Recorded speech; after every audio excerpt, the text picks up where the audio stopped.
Les rendez-vous du notaire, chaque semaine, avec Quai des notaires, des réponses concrètes à vos questions. Les rendez-vous du notaire, numéro 24. Comme chaque semaine, vous posez une question sur quai-des-notaires.com, le site des notaires en ligne, et Patrick McNamara, son fondateur, vous y répond de manière simple et concrète. Bonjour Patrick. Bonjour Fred. Alors aujourd'hui, vous allez devoir répondre à la question de Clément de Paris. Je vous la lis cette question. J'ai signé un compromis de vente, mais j'ai eu un refus de prêt bancaire. J'ai fait la demande de prêt dans les temps et j'ai envoyé la lettre de refus aussi dans les temps, donc je ne suis pas fautif. Mais le notaire refuse de me restituer la somme car il veut l'accord du vendeur. Mais le vendeur est parti à l'étranger, il n'est pas joignable et en plus, le bien a été vendu. Je voulais savoir si le notaire a le droit de garder mon dépôt de garantie. Commençons par définir ce qu'est un dépôt de garantie. Le dépôt de garantie, c'est une somme versée par le candidat acquéreur lors de la signature du compromis de vente et qui va servir de garantie pour le vendeur au cas où la vente ne se réaliserait pas du fait de l'acquéreur. En quelque sorte, c'est une garantie pour le vendeur qu'il pourra être dédommagé et également un renforcement de l'engagement de l'acquéreur. Alors, les modalités du versement, le montant, la conservation, la restitution du dépôt sont tout à fait librement fixées par les parties dans le compromis. Elles ne sont pas réglées par la loi, sauf dans quelques cas exceptionnels, notamment dans la vente de neuf. Mais ce n'est pas le cas ici. Donc, le conseil à donner à Clément avant tout, c'est de bien relire le compromis de vente et les conditions de dépôt et de restitution du dépôt de garantie, ils sont totalement précisés. D'accord, très bien, mais apparemment Clément a bien lu son compromis, puisqu'il nous dit qu'il a déposé sa demande, puis a envoyé la lettre de refus dans les temps. Donc d'après lui, il n'est pas fautif, Patrick. Effectivement, Clément nous dit avoir bien déposé sa demande prêt et avoir bien envoyé sa lettre de refus dans les temps, mais attention, un compromis de vente, c'est un ensemble de déclarations et d'obligations souscrites par les parties.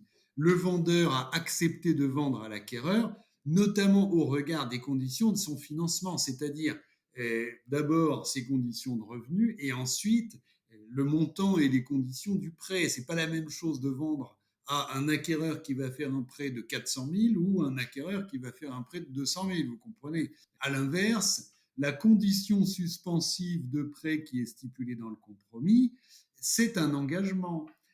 Donc, si l'acquéreur a un refus de prêt parce qu'il a fait une demande de prêt différente de celle qu'il avait déclarée dans le compromis, par exemple, si l'acquéreur, et Clément en l'occurrence, a fait une demande de prêt de 400 000 euros alors qu'il avait indiqué dans le compromis qu'il ferait une demande de prêt de 200 000 euros, eh bien le vendeur pourra contester la bonne foi de l'acquéreur, invoquer même la faute de l'acquéreur si la demande est différente de ses déclarations, et il pourra, ce vendeur, eh bien, s'opposer à la restitution du dépôt de garantie et au contraire exiger le versement de ce dépôt au titre de la clause pénale, autrement dit, recevoir des pénalités dans ce cas. C'est une information très importante et si je comprends bien, vous répondez donc oui à la question de Clément qui était, je le rappelle, le notaire a-t-il le droit de conserver mon dépôt de garantie? Tout à fait, le notaire ou l'agent immobilier, le cas serait le même dans la signature avec un agent immobilier, le notaire a même le devoir de le conserver tant qu'il n'a pas reçu l'accord exprès du vendeur. Il faut rappeler qu'un compromis de vente, c'est amiable et celui qui conserve le dépôt de garantie a une mission de séquestre pendant la durée du compromis. Il ne peut se dessaisir du dépôt de garantie que avec l'accord exprès des deux parties si les conditions du compromis sont réalisées. Donc, oui, il est normal que le notaire, ou en tout cas le séquestre, conserve le dépôt de garantie jusqu'à la complète réalisation des conditions du compromis et notamment l'accord du vendeur. Oui. C'est très clair. Merci beaucoup Patrick pour ces explications.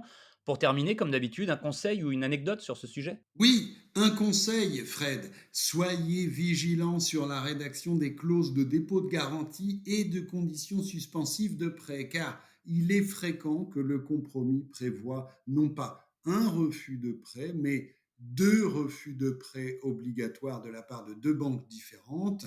Et ceci notamment pour éviter le risque de refus de prêt de complaisance. Merci Patrick McNamara. Je rappelle que vous pouvez poser toutes vos questions sur quai-des-notaires.com, le site des notaires en ligne. Et puis, vous y répondrez dès la semaine prochaine, cher Patrick. Eh bien, merci Fred et à la semaine prochaine. Les rendez-vous du notaire, chaque semaine, avec Quai des notaires, des réponses concrètes à vos questions.